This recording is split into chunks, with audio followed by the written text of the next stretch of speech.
بالله من الشيطان الرجيم بسم الله الرحمن الرحيم إلى قدر المصطفى رسول الله صلى الله عليه وسلم وإلى أرواح آبائه من الأنبياء والمرسلين صلوات الله وسلامه عليه وعلى أجمعين. الفاتحة. أعوذ بالله من الشيطان الرجيم بسم الله الرحمن الرحيم الحمد لله رب العالمين الرحمن الرحيم مالك يوم الدين إياك نعبد وإياك نستعين اهدنا الصراط المستقيم صراط الذين أنعمت عليهم غير المغضوب عليهم ولا الضالين آمين. أعوذ بالله من الشيطان الرجيم بسم الله الرحمن الرحيم الحمد لله رب العالمين والصلاة والسلام على أشرف الأنبياء والمرسلين وعلى آله وأصحابه أجمعين. قال رب اشرح لي صدري ويسر لي أمري واحلل عقدة من لساني يفقه قولي. اللهم لا سهل إلا ما جعلته سهلا وأنت تجعل الحزن والصعب إذا شئت رضي سهلا. اللهم افتح علينا حكمتك وانشر علينا رحمتك وذكرنا ما نسينا يا ذا الجلال والإكرام. اللهم أخرجنا من ظلمات وهمي وافتح علينا معرفة العلم وسهل لنا أبواب فضلك وأتمم لنا نورنا يا أرحم الراحمين. اللهم آمين اللهم آمين اللهم آمين. Yang dihormati Tuan Imam, Ahli Jawatan Kuasa Masjid, sidang jemaah, ibu ayah yang dikasihi sekalian, marilah sama-sama kita rafakkan rasa kesyukuran kita kepada Allah Subhanahu Wa Taala yang masih lagi memberikan kepada kita kesihatan, kelapangan, kekuatan dan kesempatan untuk sama-sama berada dalam majlis ilmu pada malam ini. Marilah juga sama-sama kita lafazkan kalimah syukur alhamdulillah kerana Allah masih lagi beri kepada kita peluang untuk kita beramal dan mendapat ganjaran pahala yang besar. Salah satunya melalui ibadah solat secara berjemaah. Ibu ayah sekalian, perjumpaan kita yang lepas kita berbincang tentang hikmah bersuci. InsyaAllah pada hari ini, pada malam ini kita akan sambung air yang boleh dibuat bersuci. Air yang boleh dibuat bersuci. Kita masih lagi berbincang dan sama-sama membaca buku Al-Fiqhul Manhaji, jilid pertama, buku cetakan Jabatan Kemajuan Islam Malaysia JAKIM. Buku ini diterjemahkan, diketuai oleh Sahibul Fadilah Datuk Dr. Zulkifli Muhammad Al-Bakri. Qala al-musannif rahimahullah ta'ala wa nafa'na bi ulumihi fi daraini Allahumma amin. Air yang boleh dibuat bersuci. Air yang boleh dibuat bersuci ialah air hujan, air laut, air perigi, air sungai, air mata air dan air salji. Okey, ini pernyataan tuan-tuan dan puan. Semua air tersebut tergolong dalam dua kategori, iaitu air yang turun daripada langit dan air yang keluar daripada bumi. Disimpulkan air yang digunakan untuk bersuci ni sama ada turun daripada atas atau keluar daripada bawah. Keluar daripada tepi dia tak cerita. Kan? Jarang air keluar daripada tepi. Dia biasa keluar daripada bawah. Kecuali kalau kita berada di celah-celah gunung. Kan? Kita mendaki, kita melalui kawasan curam, ya kita akan jumpa cerun. Kan? Mungkin itu keadaan di mana, tapi cerita dia air turun daripada bumi. Kan? Betul Dia tak tiba-tiba air tu tak ada sumbernya macam tu. Tak pernah jumpa lah. Pengalaman saya tak pernah jumpa. Kalau kita lihat air hujan, maklum kita selalu jumpa air hujan. Kalau disebut air hujan, yang turun itu air. Tapi sejak kebelakangan ni tuan-tuan dan puan-puan, saya lihat kan, kalau kita melihat perubahan iklim dunia ketika ini, dia bukan hujan yang biasa kita nampak, tetapi yang turun itu adalah ketulan-ketulan ais. Kalau dulu kita nampak macam kecil-kecil kan, besar-besar biji kacang hijau, kacang tanah. Tapi bau-bau ni yang turun saya tengok dekat ni lah, dekat berita, besar-besar penumbuk. Kalau jatuh kena kereta selamat. Tu nak cerita. Kan? Perubahan iklim ini boleh menyebabkan benda itu berlaku. Dan ini iklim yang begitu ekstrim lah. Kan? Kalau ditanya kepada saya, pernah tak Ustaz mengalami situasi ini? Ya, pernah. Masa saya belajar dulu, saya pernah berhadapan dengan situasi ini. Di Malaysia pernah merasa? Pernah, tapi taklah sekerap masa di sana. Kalau di sana nak masuk peralihan musim antara musim panas, biasanya dia musim luruh dulu. Lepas musim luruh baru masuk musim sejuk. So antara musim luruh dan musim sejuk, bila nak berubah tu, cuaca akan menjadi semakin sejuk. Lama-lama dia akan turun hujan. Kalau hujan yang datang selepas ribut pasir ataupun ribut tanah merah, maka yang turun itu adalah keturunan pasir. Pasir bersama-sama hujan itu adalah pasir. So keturunan tu dia jatuh kena kat kita, memang kotor tuan-tuan. So maksudnya 5 ke 10 minit yang pertama tu memang kotor. Dan bila hujan terlalu lebat, maka dia berubahlah kepada musim sejuk. Dan bila cuaca terlalu sejuk, hujan lagi, hujan, air yang turun tu lama-lama dia akan pipih. Dia akan melayang jatuh. Kita pun tak ada lah macam ni. Wah, seronoknya kan. Salji. Nak cerita dia. Itulah salji. Pengalaman tu rasa masa tahun 1 sampai tahun 4, alhamdulillah. Walaupun kami ni dulu ditempatkan di kawasan yang dinamakan Mafraq ni. Mafraq ni di hadapan universiti tempat kami belajar tu, nama dia Universiti Ahlul Bait, adalah markas tentera. Markas tentera tuan-tuan Allahumma salli ala Muhammad. Tempat latihan tentera udara di Raja Jordan, dan tentera Malaysia pun pergi ke sana untuk berlatih bawa jet pejuang. Walaupun di kawasan padang pasir tetapi salji turun. Rezeki kami masa belajar kat sana sempatlah rasa salji walaupun berada di padang pasir. Itu rezeki kami. Tapi kalau nak pergi rasa main salji, naik ski semua ni, naik ski, memang tak rasa lah. Kat Jordan tak ada. Kalau nak main ski kena pergi ke Turki atau pergi ke Switzerland. Tempat kami memang tak ada tuan-tuan. Tapi nak rasa salji paling tebal, ada tempatnya? Ada. Di mana? Di satu tempat namanya Qal'ah Ajlun. Di kawasan-kawasan tanah tinggi. Memang kalau awal-awal turun salji, memang kami akan berbondong-bondong datang ke situ. Sewa bas, satu bas jalan. Allah, kemaruk semua lah rasa. Kita orang Malaysia kan tak pernah rasa. Tapi bila dah masuk tahun 3, tahun 4 tu, masuk je sejuk macam ni. Selimut tak tahan tuan-tuan Sampai sekarang punya kesan tu. Saya ingat masa saya belajar habislah, tapi tidak. Salji ni bila dia turun, sekarang ni bila pasang aircon je, saya akan dia punya simptom tu akan datang balik semula. Kesejukan itu terasa tuan-tuan dan puan-puan. Tapi nak cerita bahawa selain daripada hujan, selain daripada air hujan, air salji juga boleh digunakan untuk bersuci. Cumanya kaedah untuk mencairkannya itu yang menjadi persoalan. Macam mana kaedah dia? Jangan pula nanti kalau kita berada atau anak kita berada di tempat yang ada salji, bila dia nak bersuci, dia ambil je keluar rumah, masukkan dalam timba, buat masuk terus buat mandi. Selamat nanti jawabnya tuan-tuan. Kan? Kerana air yang ada kat luar tu perlu dimasak dulu untuk dicairkan. Dan ketika salji turun, cuacanya begitu sejuk. Negatif jadi negatif. Kalau nak jimat air macam kami dulu, tunggulah musim sejuk. Memang jimat air. Air banyak tapi jimat. Kalau musim panas, air sedikit kena berjimat. Ada macam tu. Musim panas, air sedikit kena berjimat. Ini cerita kat Jordan masa saya belajar tuan-tuan tahun 1994. Itulah suasana dia. Musim panas, air masuk seminggu 2 kali. Musim sejuk, air sentiasa ada pasal air banyak. Tapi tak mampu nak mandi. Musim panas yang nak mandi selalu. Kalau musim panas mandi setiap hari, hari ni masuk air, esok beli air untuk istinja. Itu yang berlaku tuan-tuan dan puan-puan. Tapi kita kat Malaysia setakat ni taklah sampai tahap macam tu. Kecuali kalau air kita dicemari, betul Sumber air kita dicemari, barulah lori sains datang bekalan air.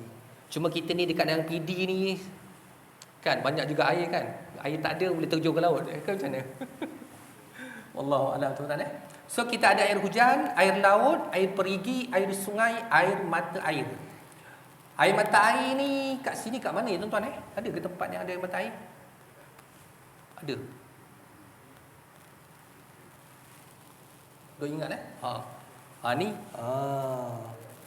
Kan bila kita tengok je air mineral botol tutup dia biru, air mineral kan.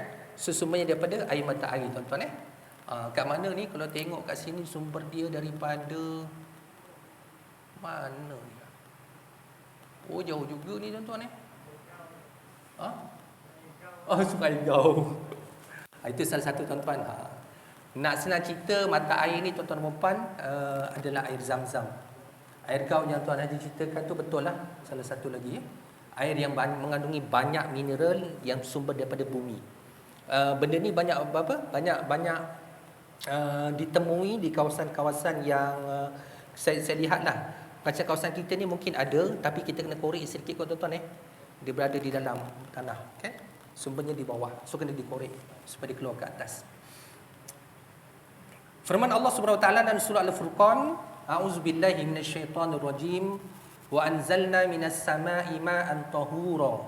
Dan kami menurunkan dari langit air yang bersih suci. Maksud dia apa tuan-tuan dan puan? Maksud dia Allah turunkan air daripada langit itu bersih. Tapi kena tengok juga keadaannya tuan-tuan dan puan. Bersih pada hukum asalnya. Tetapi kalau kawasan persekitaran kita itu dicemari dengan kawasan-kawasan kilang, toksin, pembakaran. So kenalah kita ambil langkah berjaga-jaga. Maksudnya kalau hujan 5 minit pertama tu jangan tadah dulu air dia. Kenapa? Air yang 5 minit pertama tu kadang-kadang dia turun bersama-sama dengan habuk, hama yang berada dekat atmosfer masa hujan tu turun. Nak gunakan selepas daripada itu. Kan sebilangan daripada kita, kan yang kadang-kadang mencari air malam Jumaat. Air hujan malam Jumaat Kliwon pula. Ikut kalender Jawa, dia ada bacaan dia malam Jumaat Kliwon. Digunakan untuk tujuan tertentu. Adalah tu bacaannya tu. Saya tak nak cerita yang tu tuan-tuan dan puan. Okey. So kaedah dia macam mana kalau nak gunakan juga air tersebut sebagai air minuman dan sebagainya, pastikan bahawa yang 5 minit, 10 minit pertama tu tengok keadaan pollution kita macam mana. Kan? Kalau terlalu kotor, maka elakkan yang 10, 15 minit pertama. Begitu juga kalau ada anak-anak yang nak main hujan. Kan? Dah lama tak hujan, tiba-tiba hujan turun. Bagilah 5 minit, 10 minit pertama tu dia clearkan dulu kawasan atmosfer ni, barulah kau nak main hujan. Kan? Kalau tak nanti kita bimbang yang turun bersama itu adalah toksit yang telah terpeluat di kawasan udara ni, dia akan turun balik semula bila hujan. Ada satu pengalaman yang saya kutip ketika saya menziarahi Mesir tuan-tuan dan puan. Saya Haji pun ada pengalaman dia kalau kita pergi Mesir. Mesir ni ceritanya tuan-tuan dan puan, Kahirah di Mesir adalah ibu negara, dan ibu negara Kahirah masa saya pergi tahun 96 atau 98 saya pergi. Kalau kita berjalan tuan-tuan, kita nampak dia punya kawasan langit dia nampak macam ada kabus. Macam berkabus dia. Saya pun pelik, saya tanyakan kawan, kenapa nampak macam ada kabus dia kata, Isni, jangan silap, tu bukan kabus, asap kenderaan. Kenapa jadi macam tu? Pasal dekat Kahirah ni dia punya penduduk je ramai sangat. Lebih daripada 10 juta duduk di Kahirah masa itu. So bayangkan pergerakan setiap hari. So kami ni bila keluar saja berjalan dekat pekan, bila balik basuh muka tuan-tuan dan puan, hitam airnya. Nak cerita bahawa sesungguhnya memang betul Abuk-abuk yang terperangkap dekat luar ni, abuk-abuk yang terperangkap dekat luar ni rupanya dia akan melekat dekat permukaan wajah kita, tangan kita, pakaian kita. Kalau kita jemur pakaian putih dekat luar pun sama juga. Dia boleh bertukar warna. Sebab itu tuan-tuan dan puan, kalau berlaku hujan ketika itu, siap-siaplah. Takut nanti baju yang kita sidai warna putih, dia boleh bertukar corak kan, warna hitam pula kan, warna merah dan sebagainya. So itu akan berlaku. Sebab itu kalau hujan mula-mula ni, elakkanlah tuan-tuan Yang kedua kita lihat dalam surah Al-Anfal, wa yunazzilu 'alaikum minas sama'i ma'an yutahhirakum bih. Dan ingatlah ketika ia menurunkan kepada kamu hujan dari langit untuk mensucikan kamu dengannya. So rahmat yang Allah turunkan kepada kita daripada langit ni air Tujuannya apa? Untuk mensucikan, membersihkan. So, air itu boleh digunakan untuk bersuci, dan air itu juga sebenarnya suci. Suci dan menyucikan. Suci pada zat dia, dan dia menyucikan benda lain. Ada air yang suci tapi tidak menyucikan. Nanti kita akan sampai kepada bahagian itu. Okey? Manakala hadis Rasulullah sallallahu alaihi wasallam pula daripada Abu Hurairah radhiyallahu katanya, seorang sahabat bertanya kepada Rasulullah sallallahu alaihi wasallam, "Ya Rasulullah, inna narkabul bahra wa nahmilu ma'ana al-qalila minal ma'i fa in tawadda'na bihi atishna afanatawadda'u bima'il bahri." Faqala Rasulullah sallallahu alaihi wasallam, "Wat-tahuru ma'uhu hillu mayyitutu."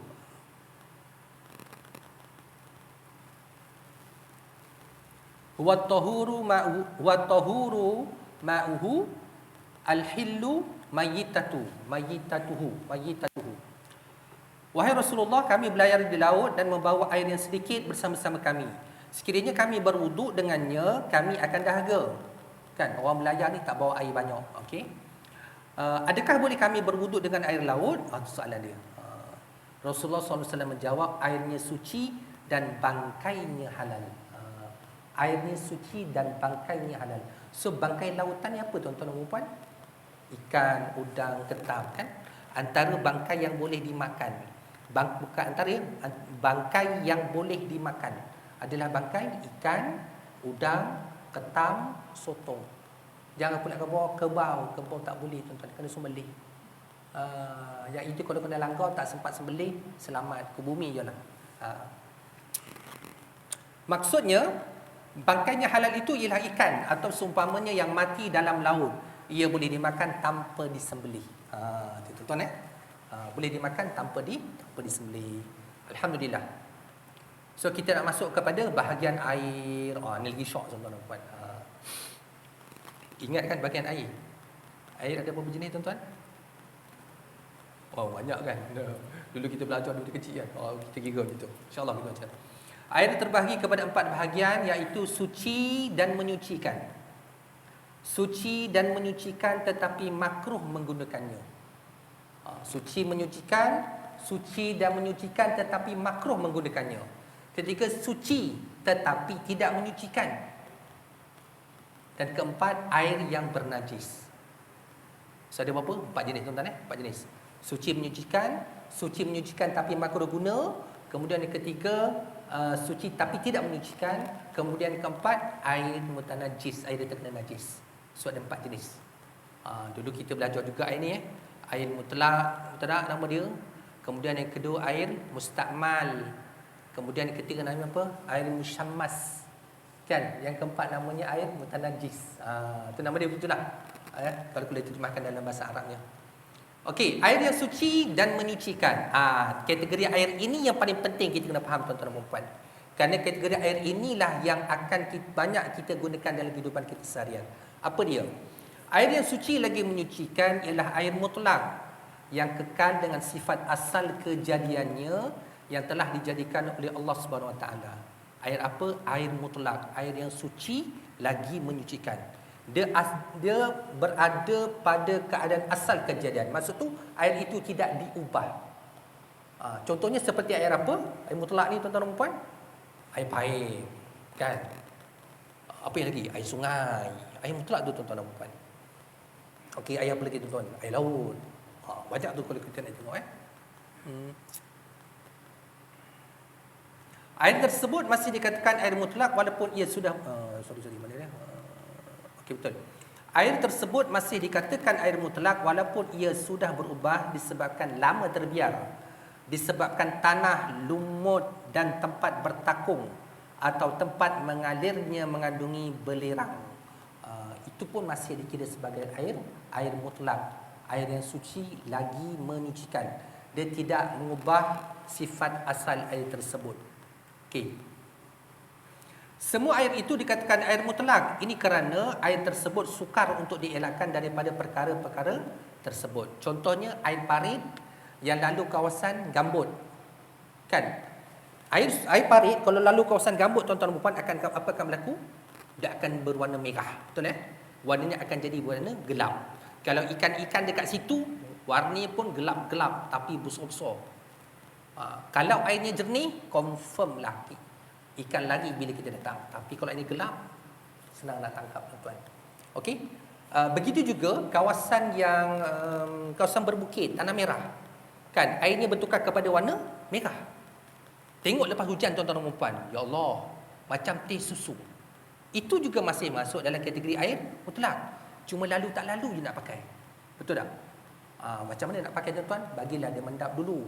Maksudnya mendap dulu tanah merah tu, kemudian air yang bila mendapan itu telah pun mendap, bila tanah merah tu telah pun mendap, nampaklah air yang bersih, kita pakailah air itu tuan-tuan dan puan.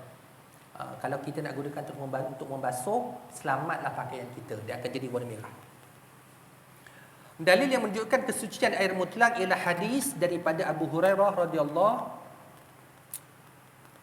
Seorang badui berdiri lalu kencing di dalam masjid Nabi SAW.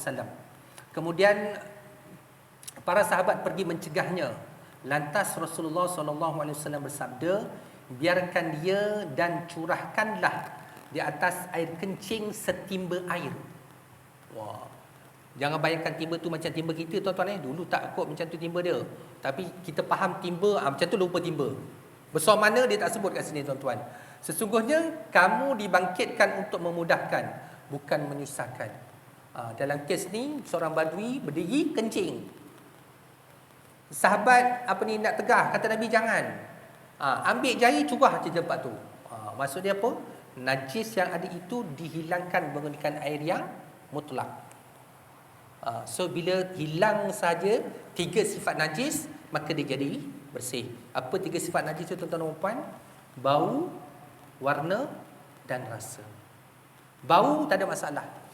Oh tak ada. Okey, clear. Warna, tengok tadi kuning, sekarang dah clear. Rasa. Ni macam mana tuan-tuan? Rasa ni dia macam unik sikit kan. Tapi boleh tuan-tuan rasa dengan tangan. Kan, biasa kalau najis ni dia akan macam mana berlendir, macam tu tuan dia akan berlendir, dia akan rasa licin macam tu kan. Sampai dia jadi kesat. Jangan pula bila rasa jangan tuan-tuan. Kan jadi benda lain pula. Ya, itu untuk rasa. So untuk rasa ni dia ada ceritanya juga nanti bila kita qada hajat. Kan? Kalau kita cakap dengan anak kita, bila qada hajat, pastikan ketika sifat najis ni tak ada. Bau, warna, rasa. Bau, dia basuh-basuh cium tangan dia. Bau lagi lah Umi. Okey, basuh lagi. Basuh. Dia pun basuh tangan, basuh. Umi, hilang. Okey. Warna ada warna. Dia tengok, tak ada. Warna tangan dah. Okey. Rasa? Rasa macam mana Umi? Rasa. Jenuh. Kalau kita tak betul-betul beritahu rasa itu adalah yang geli-geli, yang licin-licin tu, takut nanti rasa memang tu dijilat rasa. Kan itu budak-budak dia kurang kira kan. Kalau kita kira apa ni, basuhlah najis menggunakan tangan kiri. Dia pun lupa kiri ke kanan. Mula-mula dah pakai kanan. Tukar tangan, dia tukar. Ni tadi dia kena najis ni, tak basuh lagi, tukar. Pegang pula ni, kena najis balik semula. Sebab itu kita bila kita nak ajar tu kena pastikan yang mana satu kita nak ajar. Tangan kanan atau tangan kiri. Okey? For sure bila nak berhadapan dengan benda-benda yang menjijikkan ini, gunalah tangan yang sebelah kiri. Untuk benda-benda yang baik, gunalah tangan sebelah kanan. Sunnatnya begitu. Begitu juga bila kita nak pakai pakaian, mulakan dengan yang sebelah kanan. Pakai jam sebelah kanan. Pakai cincin sebelah kanan. Apa lagi? Nak pakai kasut pun mula dengan sebelah kanan. Nak pakai baju pun mula dengan sebelah kanan. Jubah macam ustaz, sarung masuk kanan dulu. Habis kalau nak pakai tuala, lilit kanan dulu baru kiri. Nanti bila nak buka kiri dulu baru kanan. Sunnah, itu sunnahnya tuan-tuan dan puan. Cuma bila nak masuk tandas, masuklah kaki kiri, jangan masuk kaki kanan. Masuk masjid kaki kanan, keluar kaki kiri. Kakak nak buka kasut macam mana? Kaki kanan dulu kaki kiri. Kaki kiri baru kaki kanan. Kanan kiri macam kawal pula ya. Perintah Rasulullah SAW supaya menjuruskan air ke tempat kencing tersebut adalah dalil yang menunjukkan bahawa Air tersebut mempunyai sifat menyucikan. Dia tak kata gosok jirus je. Tapi mungkinlah bila dengan jirusan itu telah menghilangkan ketika-ketika sifat najis, menyebabkan tempat itu suci dan selesailah isu yang ditimbulkan tadi. Air yang suci dan menyucikan tetapi makruh menggunakannya. So yang pertama air mutlak tadi suci lagi menyucikan. Kedua, air yang suci tetapi makruh menggunakannya. Air yang suci dan menyucikan tetapi makruh menggunakannya ialah air yang panas disebabkan cahaya matahari. Ia makruh apabila memenuhi 3 syarat berikut. Air yang panas disebabkan cahaya matahari. Maksudnya apa tuan-tuan? Air yang terjemur dekat kawasan terbuka di bawah terik mentari. Tapi ada syarat dia. 3 syarat. Yang pertama, ia berlaku negeri yang bercuaca panas. Kalau tempat kita ada musim panas, mungkin itu bila kita ambil kira satu. Yang kedua, air yang diletakkan di dalam bekas yang diperbuat selain daripada emas dan perak, seperti besi, tembaga, semua galian yang boleh ditempa. Maksudnya air tersebut dimasukkan dalam bekas. Bekas itu selain daripada emas ataupun perak. Kenapa tuan-tuan soalannya kenapa? Selain daripada emas dan perak ni tuan-tuan rupanya, bila kita letak air, kita letak bawah tempat panas, dia akan teroksida kan? Dia akan keluar satu layer dekat air tu. Mungkin juga disebabkan oleh ion-ion ataupun karat-karat yang ada tu, dia akan keluar dekat permukaan air dalam bekas tersebut. Itu sebabnya tuan-tuan dan puan. Yang ketiga, air tersebut digunakan pada badan manusia sekalipun mayat atau pada haiwan yang boleh dihinggapi penyakit sopak seperti kuda. Implikasi dia kenapa tuan-tuan dan puan? Kerana air itu boleh menyebabkan penyakit kulit. Sebab itu tidak dibolehkan. Kan? Hukumnya apa? Hukumnya makruh digunakan. Tuan-tuan air apa nama dia? Air musyammas. Air musyammas. Maksudnya saya nak mudahkan tuan-tuan dan puan, air yang diletakkan dalam bekas berkarat, terjemur di bawah terik mentari. So air itu yang disebutkan sebagai air musyammas. Air itu suci tetapi makruh digunakan. Makruh ni apa tuan-tuan? Dibenci. Bukan tak diguna, boleh guna tapi dibenci. Lebih-lebih lagi kalau digunakan kepada tubuh badan manusia. Kita guna untuk basuh tangan, basuh muka, kan? Kenapa? Boleh menyebabkan penyakit kulit. Itu sebab dia. Sebab itu ada sebab dia. Al-Imam Syafi'i rahimahullah meriwayatkan pandangan Sayyidina Umar radhiyallahu yang tidak suka mandi dengan air tersebut. Katanya, aku tidak suka air musyammas kerana kesihatan. Maksudnya ada asar, ada cerita daripada sahabat Nabi SAW kenapa tak mandi menggunakan air panas daripada dalam bekas berkarat kemudian terjemur di bawah panas mentari kerana menyebabkan penyakit kulit ataupun menyebabkan efek kepada kesihatan.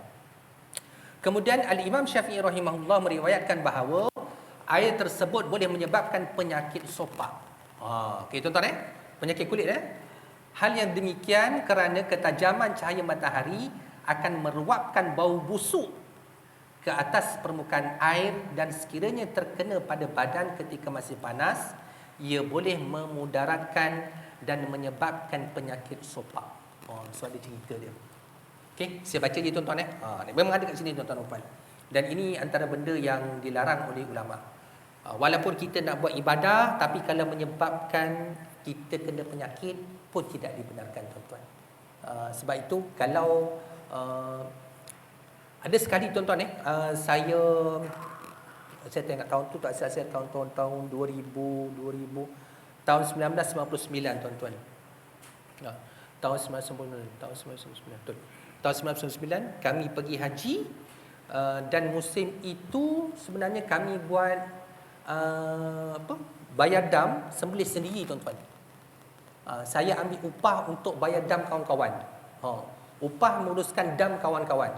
Kes dia apa tuan-tuan puan? Tak cukup biaya. Tak cukup biaya nak buat haji.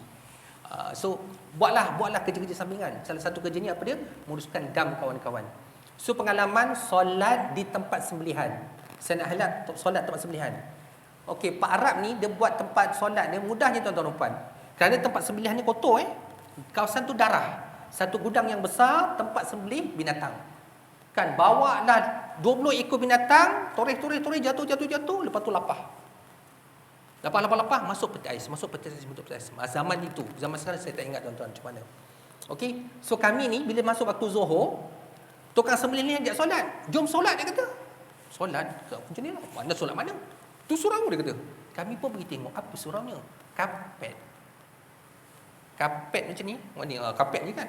Besar sikit, letak kat tengah panai. Kemudian kalau ada dia punya tak apa bulu dia. Ni yang tonggil je tuan-tuan. Bayangkan panasnya. Dah lah tempat panas.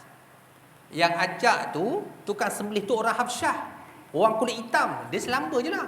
Bila dia jadi imam, bila sujud, macam terbakar ni. Pengalaman tuan-tuan. Bila kita, panas ni saya kata. Kita pula sebenarnya tak usyuk kan. Panas kan. Tapi nak cerita begitulah. Itu pengalaman yang pernah saya lalui. Ambil wuduk di mana?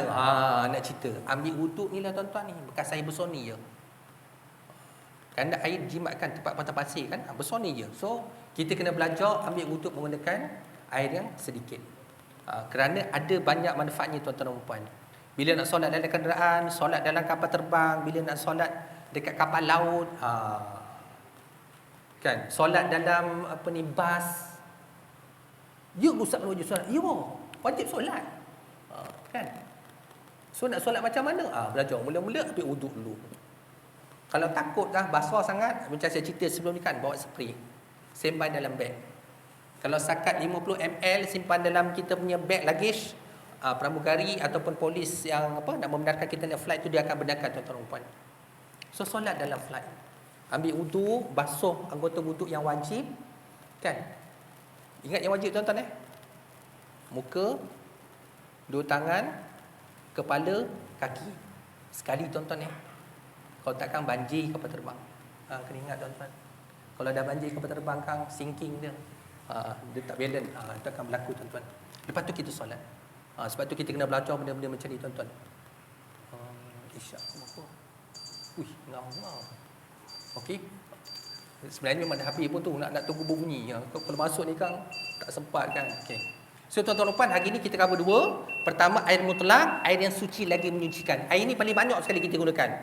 Untuk wuduk, untuk mandi wajib, untuk basuh najis, untuk basuh pakaian, air mutlak. Kemudian yang kedua, air yang suci tetapi makruh digunakan, air musyammas tadi. Air yang susah nak sebut. Air yang bertakung dalam bekas berkarat di bawah terik mentari. Kenapa tidak boleh digunakan atau makruh digunakan? Kerana boleh menyebabkan penyakit kulit. Wallahu a'lam. Moga dua benda ini dapat kita ingat untuk kita jumpa pada pertemuan kita yang akan datang. Aqulu qauli hadza astaghfirullahal azim li wa lakum. Segala yang baik datang daripada Allah SWT, segala yang buruk datangnya dari kelemahan saya sendiri. A'udzubillahi minasyaitonirrajim. Bismillahirrahmanirrahim. Alhamdulillahirabbil alamin, wassalatu wassalamu ala asyrafil anbiya'i wal mursalin wa ala alihi wa ashabihi ajma'in. Allahumma faqihna fid din wa 'allimna at-ta'wil wahdina ila siratal mustaqim. Allahumma rabbana atina fid dunya hasanah wa fil akhirati hasanatan wa qina adzaban nar. Sallallahu ala sayyidina Muhammad wa ala alihi washabbihi wa baraka wasallam. Alhamdulillahirabbil alamin. Subhanakallahumma wa bihamdika asyhadu an la ilaha illa anta astaghfiruka wa atubu ilaik.